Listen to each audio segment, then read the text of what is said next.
A colleague of mine was conducting an interview and asked the sales applicant if he had good people skills. The response, "Of course I do. What kind of stupid question is that?"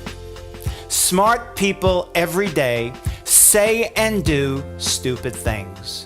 In Emotional Intelligence Part 2, we will examine how emotions channeled incorrectly will sabotage our most important and precious relationships. We will also discuss how various parts of the brain control our emotions and, if accessed correctly, lead to our emotional health and well-being.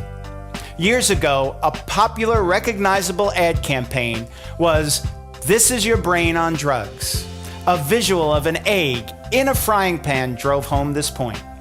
Bottom line, bad things happen when you're on drugs.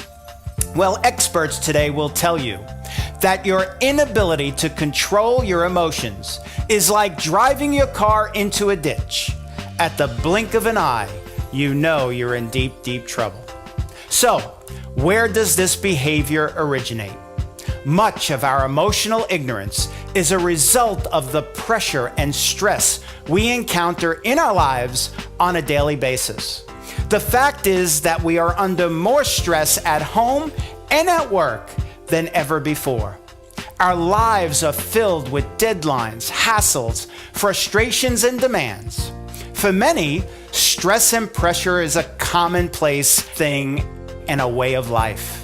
However, when you're constantly being bombarded with stressors, operating in emergency mode, your mind and body pay the ultimate price. That relentless amount of stress can be easily illustrated by the glass that is filled to the brim and overflows, or the rubber band that is stretched and then, unfortunately, snaps. For the sake of simplification, when stress occurs, we can either take a shortcut and react ignorantly without thinking, or be patient, focused, and under control and respond intelligently. This is where the two parts of the brain that control our emotions and direct our actions take center stage. When our body is under stress or we perceive a threat, the primitive portion of our brain, the amygdala, takes over.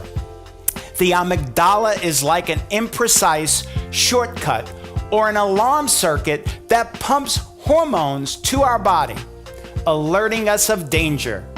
Danger, Will Robinson, danger. It's at this moment that our ability to reason and think clearly and effectively abandons us. You've heard the term fight or flight. It's when we react without thinking.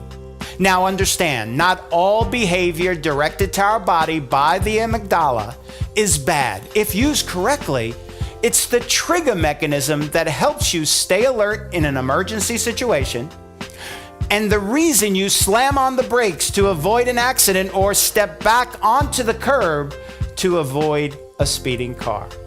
However, when we travel through the amygdala under pressure and stress, we're on our way to fracturing and destroying relationships. You've heard people say in emotionally charged situations, "What were you thinking?" The answer is usually, "I wasn't." So what's the answer? Learning the art of emotional intelligence that experts today agree is more important than even intellectual intelligence. Emotional intelligence is achieved by taking the long way around to a part of your brain called the frontal lobe. Here, you're tapping into and utilizing brain function that allows you to think clearly and creatively, taking into consideration your feelings and the feelings of those you're interacting with. The frontal lobe is where all of your critical and executive thinking takes place. Here is why exercising emotional intelligence is so difficult. Let's go back to my water overflowing and rubber band snapping theory. The stress episodes we encounter on a daily basis are cumulative. They're like placing one rock after another into our pockets, weighing down our thought process and clouding our emotional judgment. It's the accumulation of stress-related occurrences that leads to a reaction, or in many cases, an overreaction, resulting in damaging, life-changing events.